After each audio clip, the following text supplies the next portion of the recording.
Hi, I'm BJ, and this is the Arcane Alienist Podcast.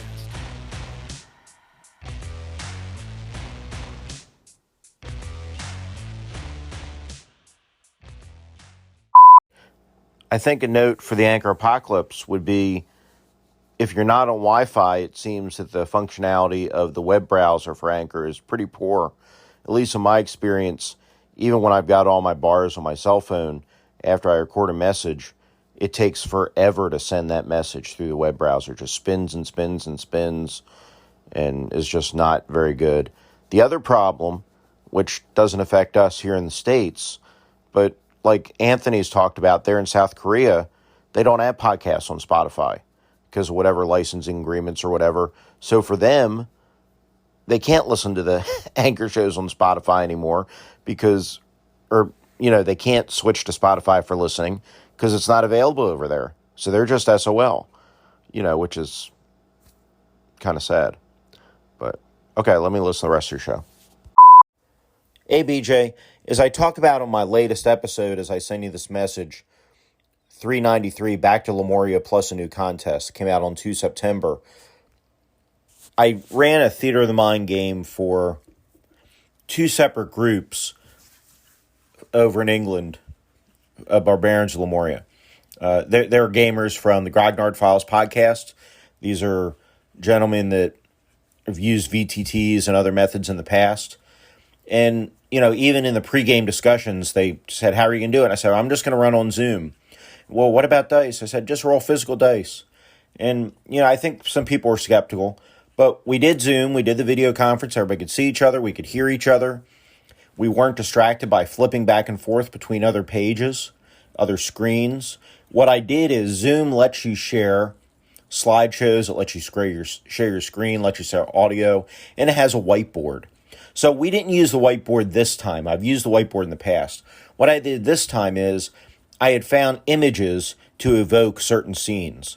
And I set those images up in a slideshow. I think it's called Keynote on Apple. But I set them up ahead of time. And so I had these images already pre-done. I had where they started in the adventure. I had an image of that. And I had an image of a sergeant of the guard they came across. And I had an image of creatures they came across, and you know what I mean? I had image there were evocative images to put up in the background during the game. And so what I did is if you share a slideshow as your background, what it does is you can still see everybody, but it puts it up big behind you, and it makes you the biggest thing on the screen. We can get together if you want, BJ, one of these days, and I'll show you on Zoom. I'll show you what I did for them. And then if needed, you can just switch to whiteboard. And then both you and the players, you can give the other people in the meeting permissions to draw on that whiteboard. So you can just switch to whiteboard to sketch things out if you have to, and people can mark on it if they want. So you can easily do all that with Zoom, all in the same call. And then your players have their paper character sheets right in front of them at home that they can use, and they have their physical dice at home they can use. And you just roll your dice at home like real gaming groups do. And they have their character sheets like real gaming groups do, but you're looking at each other on Zoom, you're seeing each other, so there's less chance of somebody playing around on their phone or something because everybody's watching them, and I think it really works well. We played 3-hour sessions, and I don't think anybody was bored at any point. We took a break in the middle, took a bio break in the middle of the game, but it worked really, really well. So if you want, let me know. I'll be happy to. We can hop on a Zoom call and I'll show you what I do and how I use the combination of slides and whiteboard to fill in those gaps that you noted might exist on an online call. I'm happy to share that with you. I find that works really well, and that's by far my preferred way to run a game online without all the distractions of a VTT. But you still have visual stimuli. You can still show tactical things. And you can still see everybody, and you're not hopping between different screens. And all those dice you spent all that money on in real life, you can still use them. So, win-win. Okay, my friend, I'm going to let you go now. I will talk to you soon. Take care. Thanks, Jason. I would love to, let's try to do that if we can find the time. You show me how you do things on Zoom. I've gone back and forth on Zoom because I don't have a. I know there's a free account where you're limited to 40 minutes and then it shuts off, and then I mean you just restart the meeting and you get another 40 minutes. It's not that big a deal, but I think that would be kind of annoying to have to do that 2 or 3 times during a game session. So before I wanted to fork over any money for an actual Zoom subscription that has a little more of the utility, I'd like to see how it runs, because it may be worth it to do that as many games as I run online. And so yeah, I'd appreciate you walking me through that sometime and showing me how it works.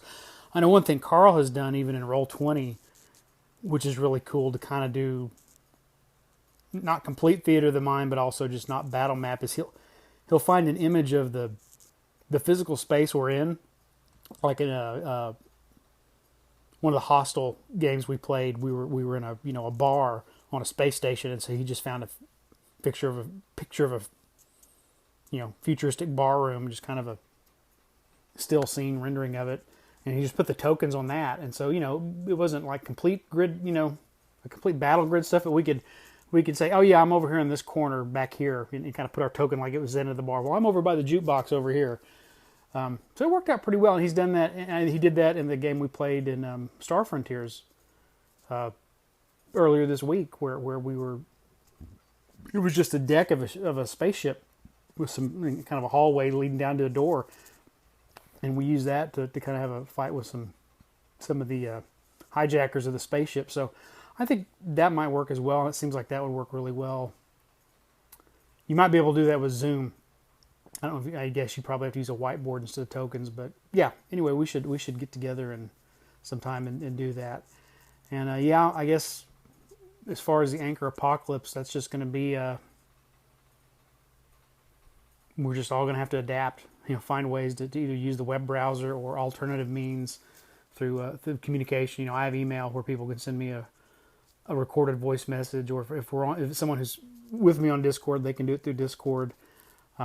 But man, that was such a convenient feature to be able to do it from the app. That's going to be sorely missed. We'll see how it works. When you mention Wi-Fi, when I'm at home, it's no big deal to do it through the web browser and Wi-Fi. But like you, a lot of times I'm out running errands, listening to podcasts, and I want to answer. And I don't really do it when I drive, but it's kind of easy to pull into a parking lot somewhere if they've got a thought to share while I listen to a podcast, so I can get it sent to the podcaster before I forget about it. Trying to wait till I get home. 100 other things distract me, and I may not ever remember to go back and leave that message. So, but I'm sure we'll all adapt, and in the end, it'll all be okay. But thanks again for the call, and I will talk to you later. Hey, BJ, it's Kevin calling in from the Red Caps podcast. I think this might be my first time ever calling in, but I've been listening for quite a while. Wanted to touch base on the VTT versus theater of the mind at the table, and how to make those two experiences a little bit closer. I would say use the VTT and definitely use the character sheets. It's just really convenient and nobody has to lose anything. And use the dice roller because it gives that sense of everybody sitting around the table and seeing the dice tumble and all seeing the results at the same time. But instead of using map and minis, use inspirational art.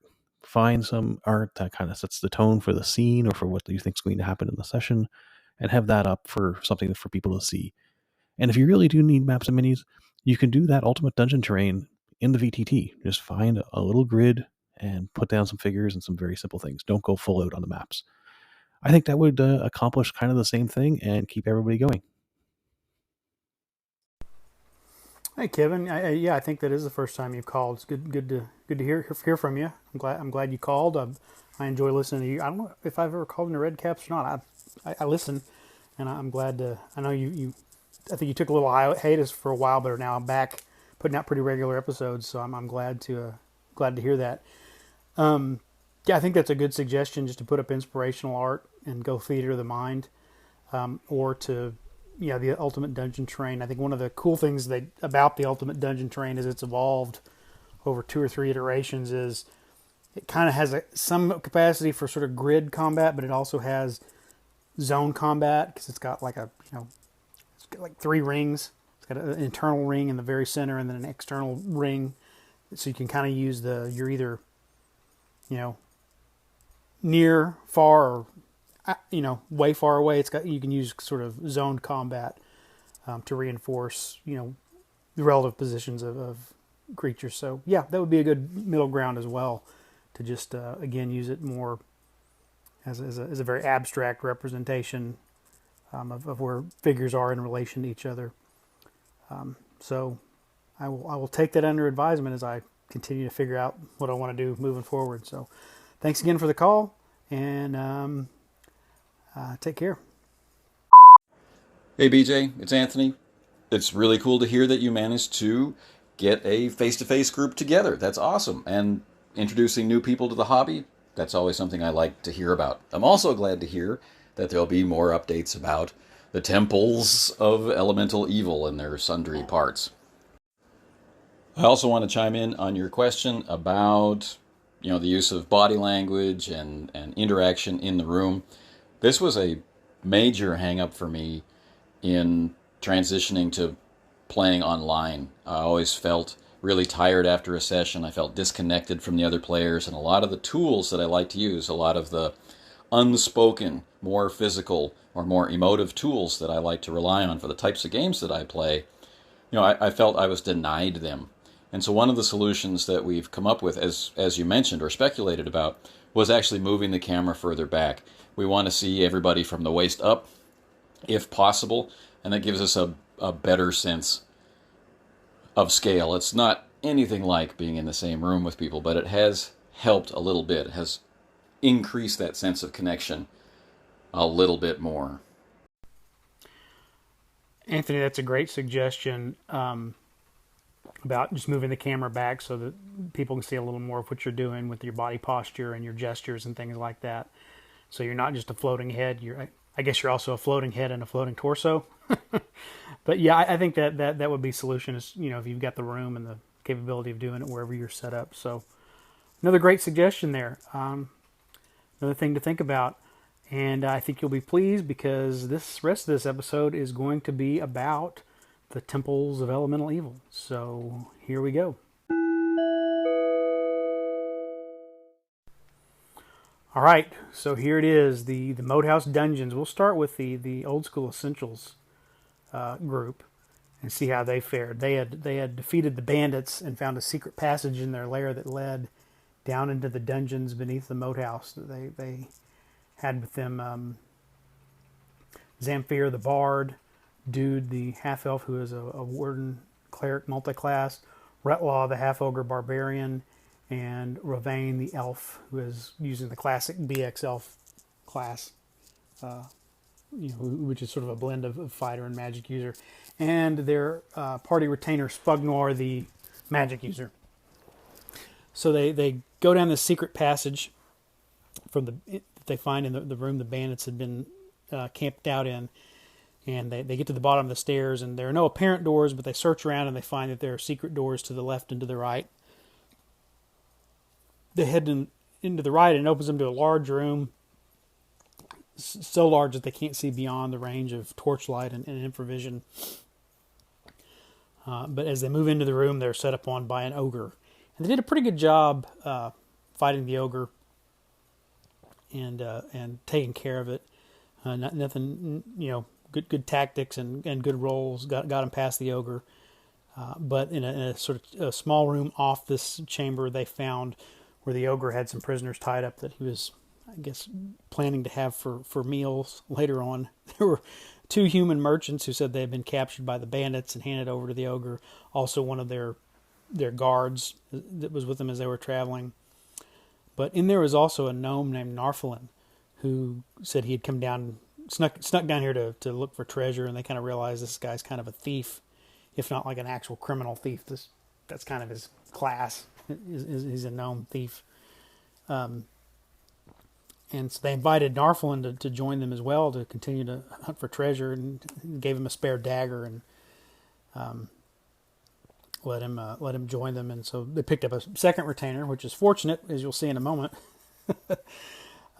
There's another door that leads out of this room. There's a little kind of storage area where there's not much in there, but just sort of smashed up boxes and stuff. But that leads to another door on the other side of that room, which gets them into a larger underground chamber with some columns, again, kind of between the darkness and the columns getting in the way. It's hard to see exactly very far in there, but they come up to sort of long hallway, and down one side are cells with thick wooden doors with just, small openings with bars that you can see in. So I believe it was Retlaw, the barbarian, walks up to one, looks in, sees what may be people in there, opens the door to get a better look, and then there's this groaning and realizes it's some zombies. So the zombies sort of turn and start to shamble towards him, and at the same time, zombies start to shamble out of all these cell doors. It turns out none of the doors are locked. So Retlaw slams the door behind him so that these zombies that are in the small room with him can't get out at everybody else. But in the meantime, other zombies are they can hear them in the shadows, but they can't see them sort of slowly creeping towards them. So it was a pretty tense fight. It wasn't always clear that they were going to win as these zombies continued to sort of push forward. There were a couple of attempts to turn the zombies that were successful, but in turning undead in BX, you roll for a number of hit dice turned, and there were just more zombies than there were. It was possible to turn it at one time, and so some got turned back, but others kept coming on. Retlaw is eventually able to defeat the zombies in the cell. He's in and sort of back out with the rest of the group. But the zombies close in. They try dousing him with burning oil, take some out that way. And then ultimately what happens is the zombies are still able to creep up enough close to him that they manage to take out Spugnor, the faithful magic user retainer. And that's the point they were like, we need to get out of here. So they managed to kill a few more zombies. The ones that hadn't been turned, they're able to take care of them and then flee back. And they were like, let's just go back to town. We've lost Spugnor. We're all beat up a little bit. Let's go back and take a couple of days to rest up, get our new retainer some proper gear if he's going to function as sort of the party's thief and dungeon scout and lock picker and trap springer. And so they did that. After they had healed up and outfitted their new retainer, they returned to the dungeon again through secret passages. So they avoided being caught. Went back and explored that same area. Looked around. They found the cells. You dealt with the rest of the zombies, and they managed to find a secret passage, a tunnel that took them a little bit further, sort of down at a slope into an angle, and it ended in a smashed-in wall of a crypt. So they actually find themselves popping out on top of a crypt. And as soon as I believe it was Narflin popped out as their thief, and immediately sees 3 ghouls trying to turn and look at him. So they've gone from fighting zombies to now ghouls. He's able to sort of skip back up I believe he retreated back up, but they're able to kind of get out into the space and fight the ghouls fairly quickly. And again, I believe a ghoul crawled in and paralyzed him, but Retlaw was able to grab him and pull him back away from the ghoul and then stand and fight. And so they were able to kind of keep the ghouls from surrounding anybody, and nobody else got paralyzed. And fought off these ghouls and find that now they're in a room full of crypts, most of them empty, other than the ones where the ghouls have been hanging out. There are bones everywhere where it looks like the ghouls may have either grabbed a bandit or maybe been given a prisoner by the bandits. It wasn't clear, but there are gnawed bones everywhere. There's also another tunnel that leads into some unworked caverns out of one wall of this area where they find where the ghouls have actually been, mostly where most of the bones are, where they've drugged people. And there's some coins and stuff scattered around and other treasure that they were able to recover.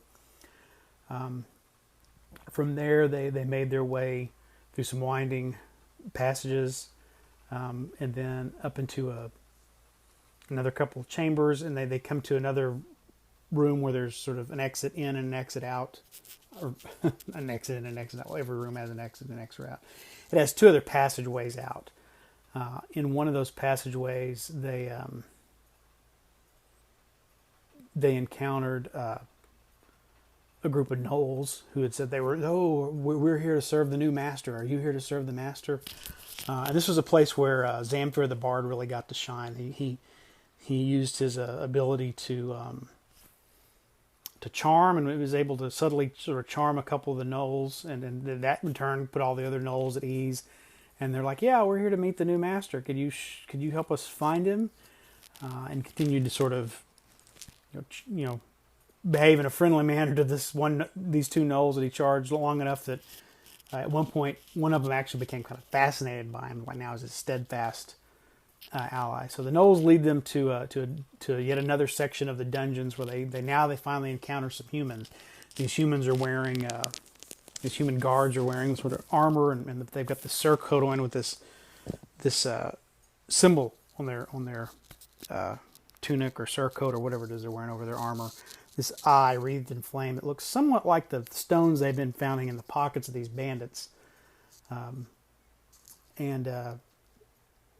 So that they and the two gnolls kind of go with them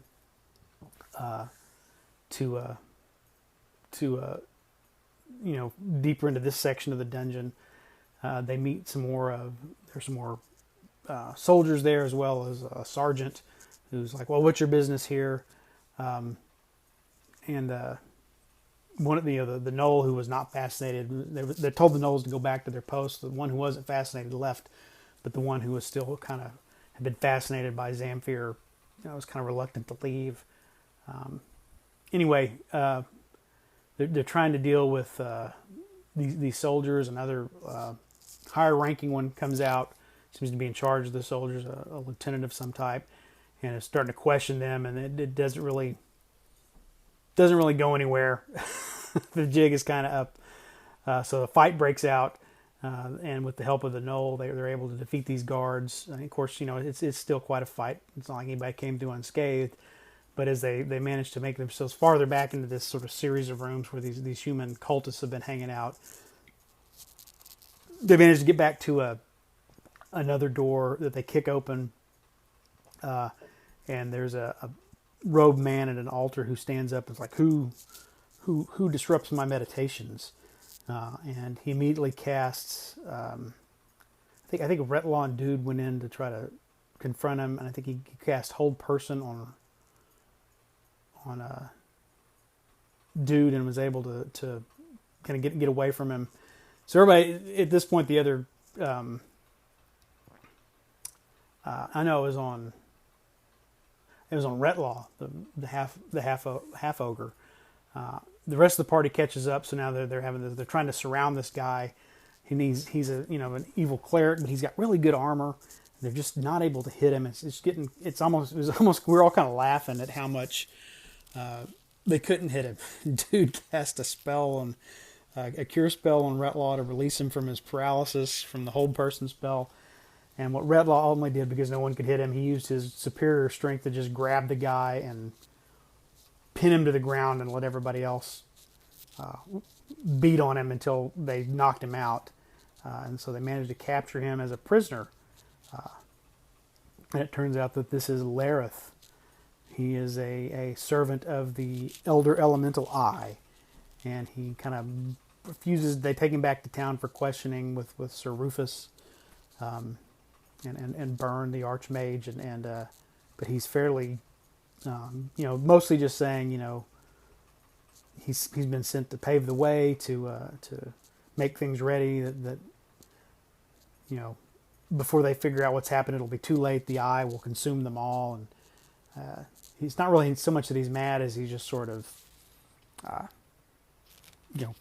refusing to bow, even though he's been captured and subdued. And to give very many straight answers.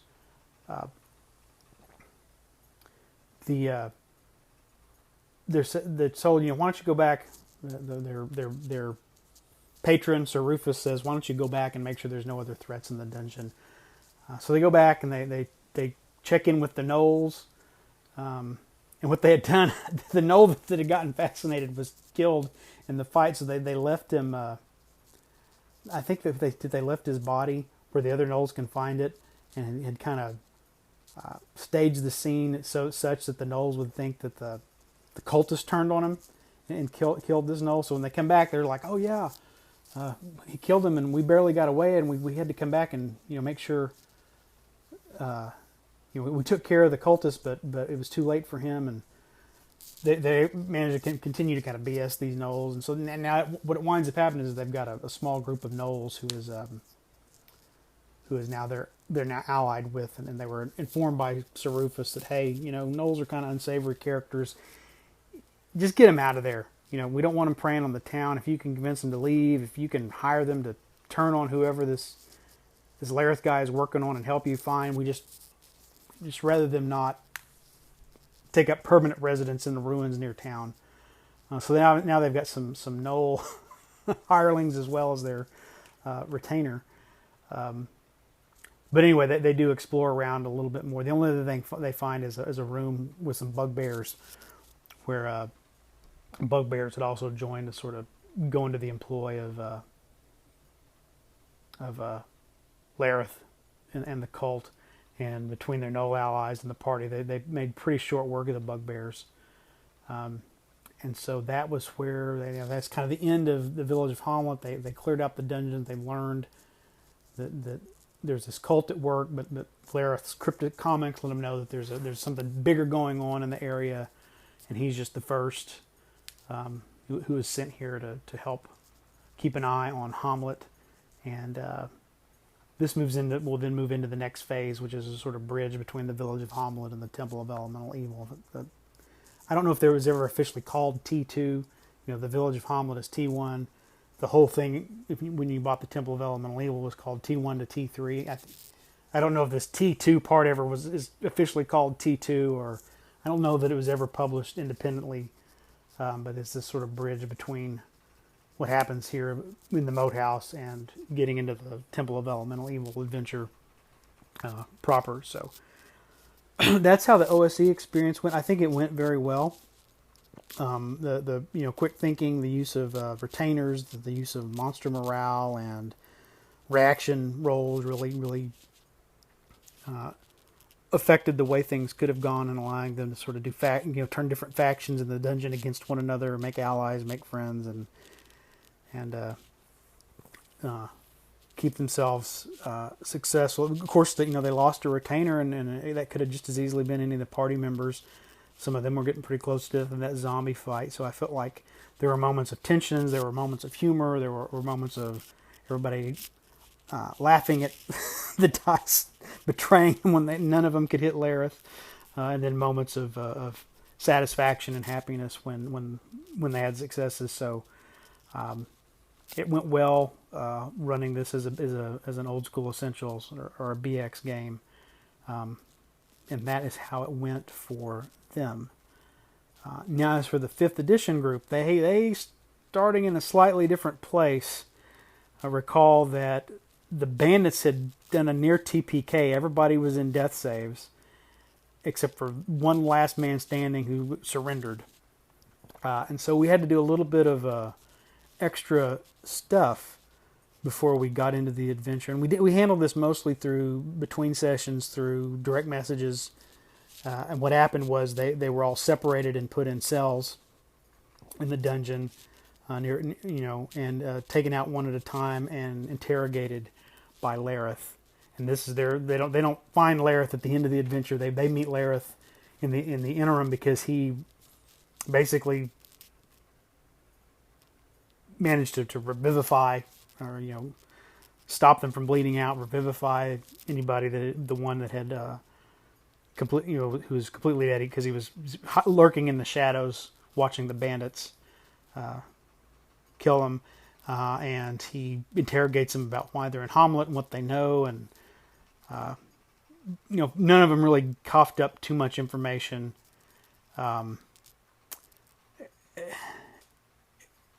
And he did. Well, there's one twist that I'll save for later, even though it occurred here, but it didn't come to fruition until the end. But and just that's it. He interrogates them. In the meantime, though, we had one player who was absent for that adventure where they all got wiped out. So we decided that he and he's got another player that had joined the game for a session to play. He was playing a cleric. So let's remind you who the characters are. The captured characters were Kane, who is a thief, or I'm sorry, a rogue. While we're in 5e, who's a human. Roland, who's a human monk. Trick, who is a gnome artificer.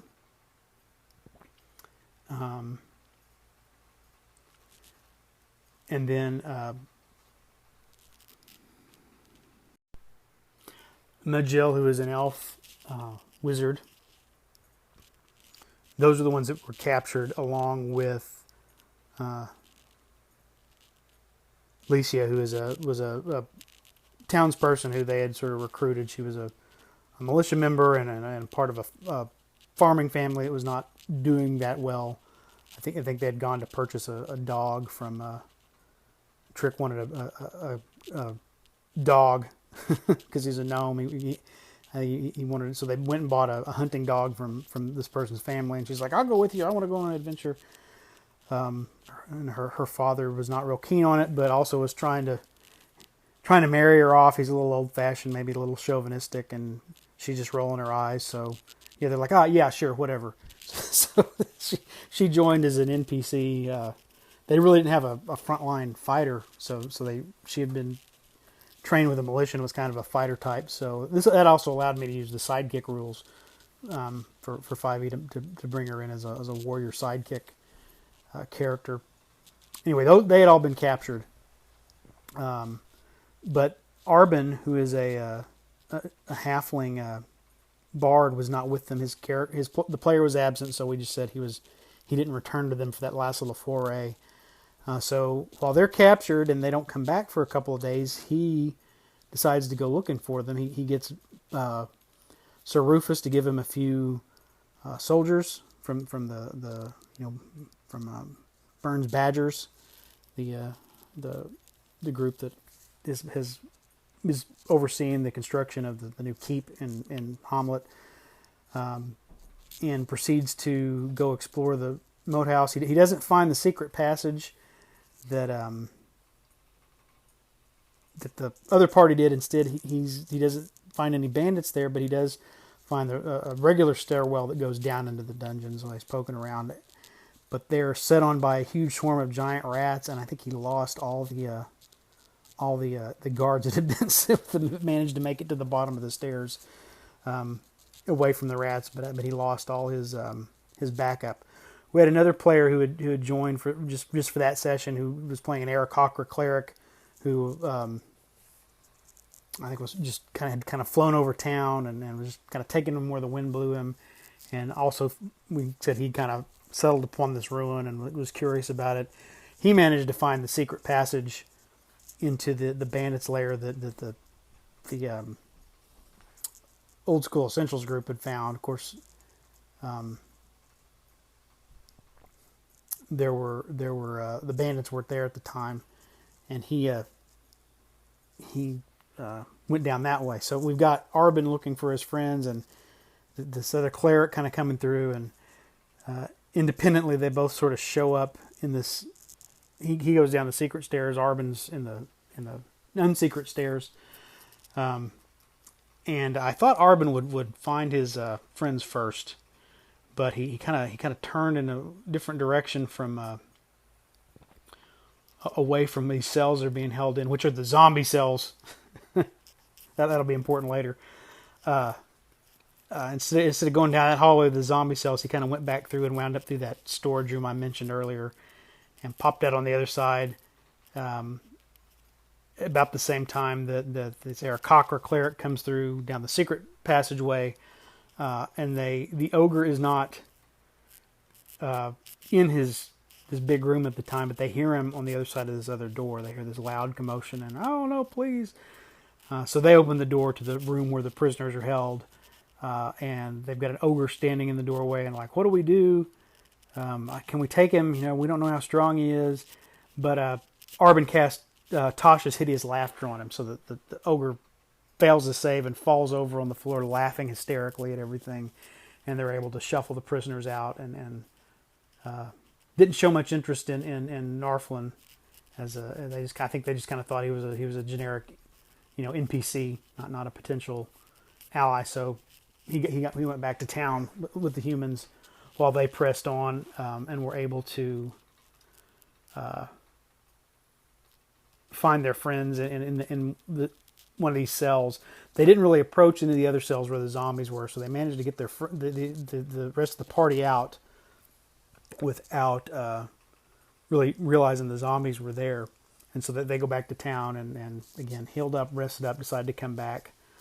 This time when they come back, they are able to, they now that they know about the secret passage, they had lost their Eric Hocker friend, but we had another player join. My son actually decided he wanted to play, and he created his own, his name is Werenbert Puddlefoot, call him Bert for short. He is a halfling life cleric. So he joins the group. They go back. This time they get the drop on the bandits because they know about the secret passage that their Eric Hocker friend had told them about, and pretty much wipe the floor with the bandits. They then go down the secret passage, and Arbin is like, "Oh yeah, this is this is the way we came out before." Well, I guess I'm remembering that wrong. It's late. That was the way they'd come out, so nobody had to tell them about it. That was the Eric Hocker let them out that way when they left before. So anyway, they go back down the secret passage, go back to the cells where they had been held, and now they trigger the zombies by poking around in these cells. Again, Turn Undead was able to get some of them to push back. Not as many as with the OSE group. And again, here we're 5e zombies again are kind of well designed for their purpose because they're fairly easy to hit, but they have a lot of hit points, and they have this ability that when you drop them to 0, they make a saving throw, and if they pass it, they go back to one hit point. But they have 1 hit point, but you hit them and you take the hit point, and they get to make the saving throw, and if they pass it, they go back to 1 hit point. So they're very difficult to slog through and just combat. But they did manage to fight them pretty successfully. The ones that were turned, they managed to cow into a cell and shut the door on them. They searched around a little bit. They did not find the secret passage that the previous group had found down to the ghouls. Instead, they went back to the choice point of the 2 secret doors, past what had been the ogre's lair.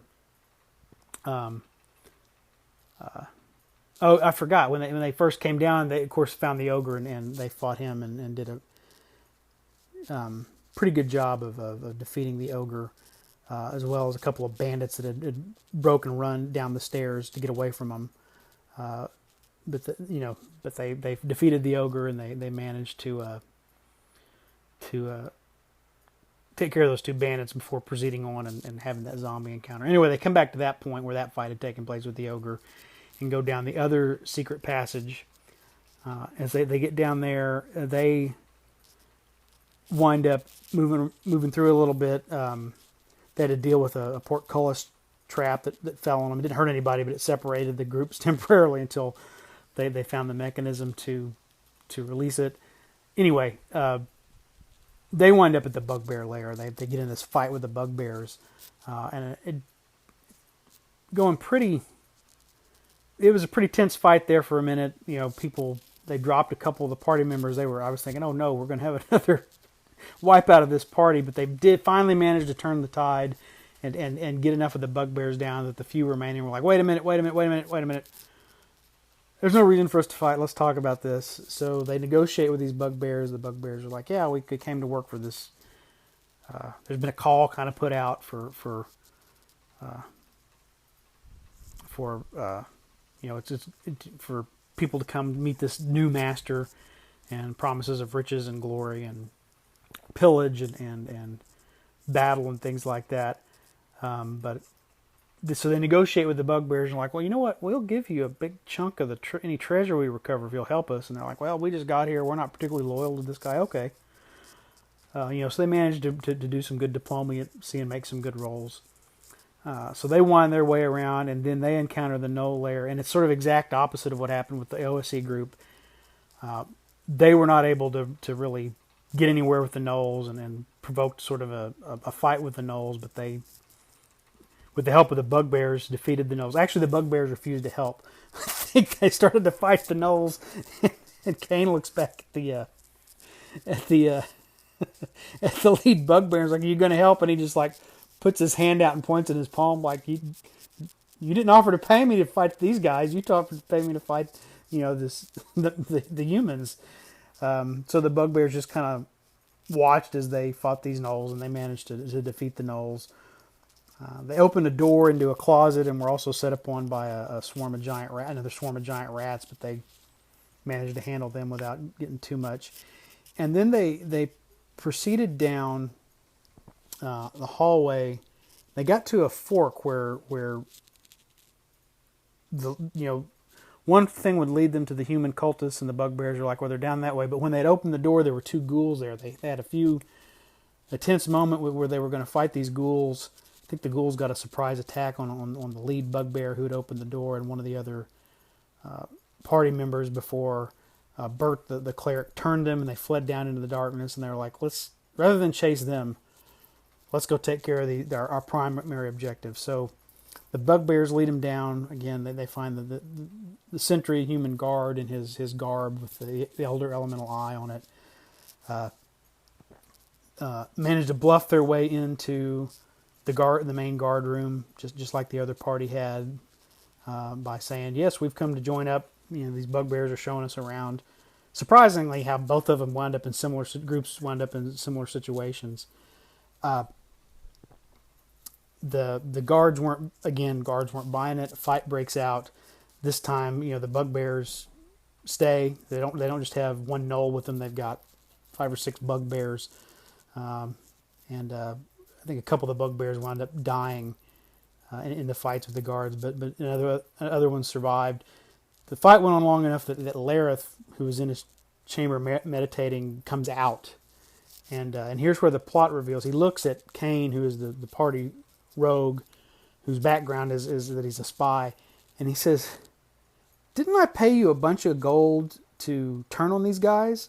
And so what had happened is, way back when we were doing this, but when the party nearly had a TPK, he had offered Kane to, since he was kind of a rogue and sort of a formal criminal spy type, and was like, "I'll pay you a bunch of money to be one of my spies in town." So Kane just goes along with it and pockets the gold and gets his lost, precious personal items back, where everybody else, I don't think anybody else recovered any of their stuff from where the bandits had taken it.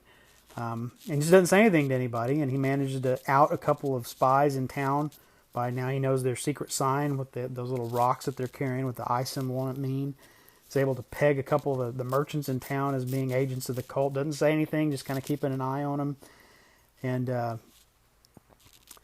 at one point, that's partially how they bluff their way past them, is while the bugbears are talking to the human who's kind of the sentry for this area of the dungeon. He's kind of not buying it, and Kane gives him a little subtle sign. But one of the other party members, Roland, he noticed it. He didn't know what to make of it, but he noticed that caused the guard to go from being kind of standoffish to suddenly being friendly. And he's like, "Oh, what was that all about?" Well, a few minutes later, it's revealed, and of course, I think they understand that Kane was not really going to betray him. He was just, trying to suss out who was part of the cult, who wasn't. Anyway, the Lareth gets into the fight, is about to get into the fight while there's still guards left to they're tangling with, and I think he managed to get off a couple of attacks. The thing is, he's got a staff of striking, which he employed pretty well against the OSE group. He didn't get a chance to really. I think he hit a bugbear with it in this encounter. Of course, this was a tough encounter. Again, we had a couple of people.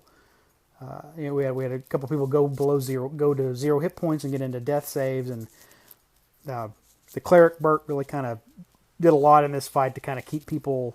It was kind of funny because we've got 2 humans. And then the wizard had stayed back. We'd said he had stayed back in town this time because his player wasn't there.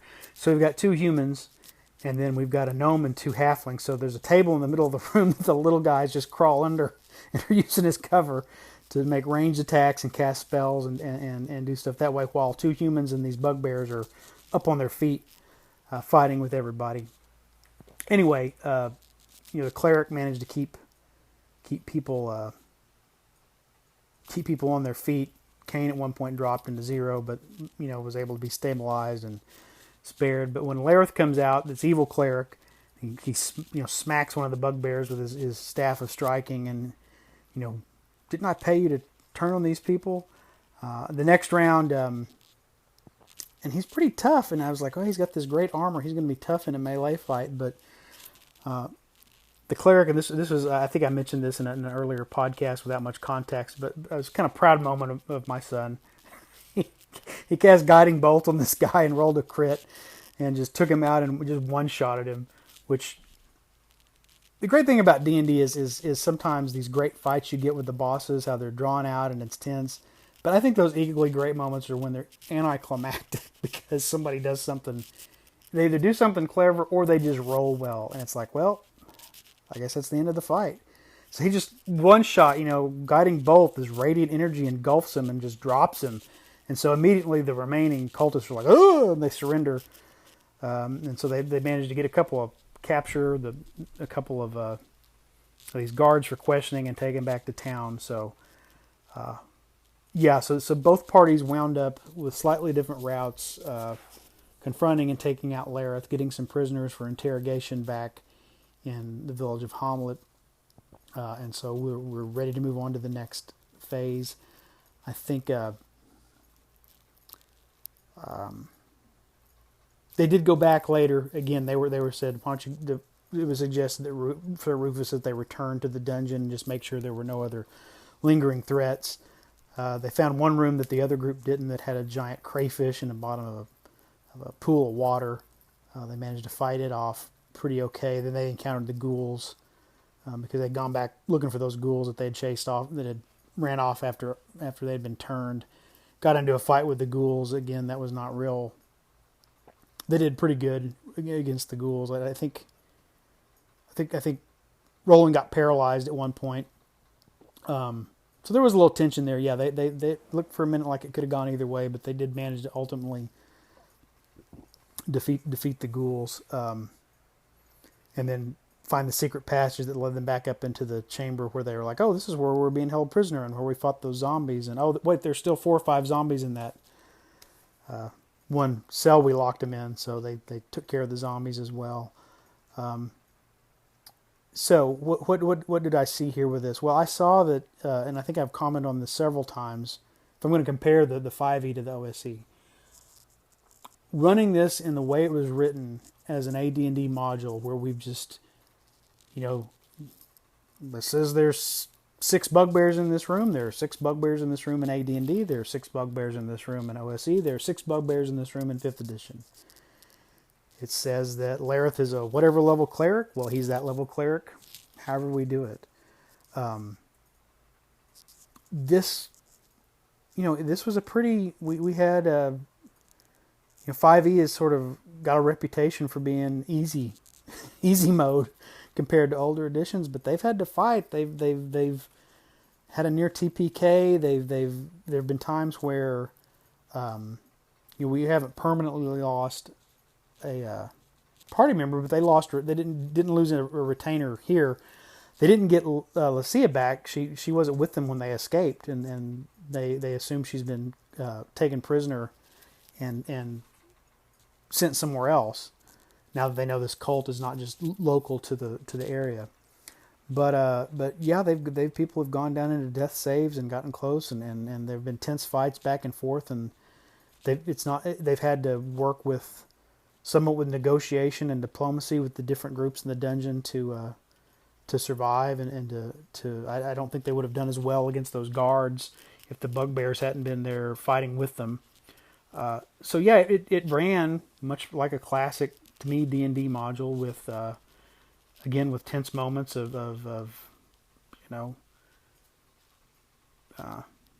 laughter and joy and tension and ups and downs and danger and excitement and all the stuff that you would want from a D&D game. Ultimately, I think the 2 rule systems, I'm trying to think.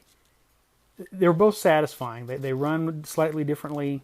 They have different mechanics. They have different action economies. They have different. They pull for different types of characters in the party because of what classes and races are available to play. But ultimately, I don't know that one was better than the other. They were just kind of different. I think the module and the way it's set up, regardless of the edition I was running in, pulled for similar solutions, created danger in the same places, created interesting things in the same places as they went through the Moat House and the Moat House dungeons. So I guess the big takeaway is that it's a well-designed module. There's a reason it's eternally popular, and I think it probably work well with any version of a D&D or a D&D similar game you'd want to play it in. And I was real happy. I think I've said before, I'm starting to think that part of the reputation of 5e of being soft is that Wizards of the Coast's own new modules err on the side of letting somebody play the same character from the beginning to the end. When you take something they didn't write, even the ones they published, republished like Saltmarsh, they get a lot deadlier. They get a lot.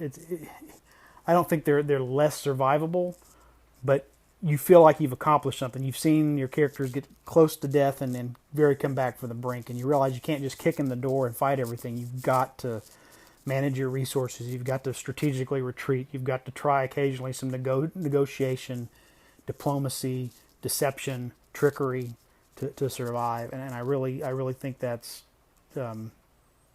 I don't know. It tells me that it's not the 5e system that I think sometimes people complain about. It's not the system, unless you just don't like the way the system works because of the mechanics of it. That's fine, but I think the reason the 5e system, it's not the rules itself that make it seem like an easier game or a softer game or a more survivable game than, say, AD&D. I think it's the way some of the adventures are put together to kind of put the thumb on the scale in favor of the player characters. And when you play an older school module and just convert it straight across, it retains a lot of its sensibilities from the old school, BX and AD&D modules. So anyway, that's kind of my take. It's been fun doing both. I think really, if someone was going to say, well, if I was in the same position, should I run this in BX or should I run this in 5e? I would say run it in whichever system, or AD&D even. Run it in whichever system you and your players like, and you're going to have a good time. So that's where we finish with T1. We'll get a little bit into what bridges T1 to T3 the next time I'm got an update. It may be a little while. Again, the two groups play on slightly different schedules, so I try to sometimes go through a few sessions with each of them until they get to a similar stopping point where I can compare and contrast without spoiling a lot of stuff. Because I got people in both campaigns that listen to the podcast. So anyway, this is going to be a long one, I think, when I stop recording. So that's the update on the Temples of Elemental Evil. I'm going to say how much I appreciate you guys for listening out there. I want to thank my callers today: Jason Connerly of the Nerds RPG Variety Cast, Kevin of the Red Caps podcast, and Anthony Boyd of Casting Shadows. Be sure and check out their podcasts. I think Anthony also does some stuff. He has a blog. I can't remember if it's the Casting Shadows blog or the Runeslinger blog, but he's got a blog as well. Check out their stuff, and wherever you are out there, I hope you're doing okay. Take care of yourself, and I'll be back later.